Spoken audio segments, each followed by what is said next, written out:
бягаш, бягаш, да бягаш, да бягаш, бягаш, да бягаш, бягаш, да бягаш, да бягаш, бягаш, да бягаш, бягаш, да бягаш, да бягаш, да бягаш.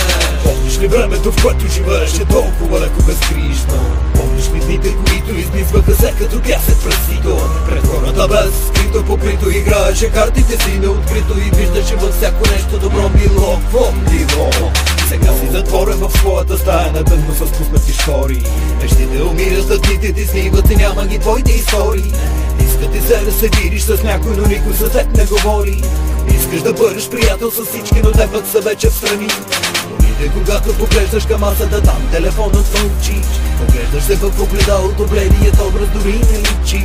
Иска ти се да се любиш и да се събудиш, обаче не спиш.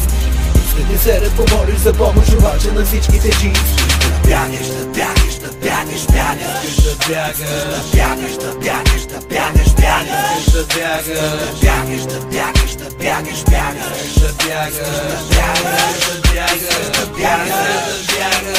Помниш ли времето, в което си беше забравил проблемите вкъщи?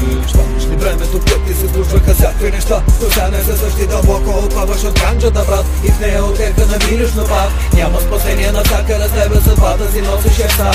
Затова ти се иска да бягаш и колкото може се по-надалече да стигнеш и след кота да зарежеш всичко след себе си, всяко слово да премигнеш. Главата въртят се въпроси, оставяш течението да те носи.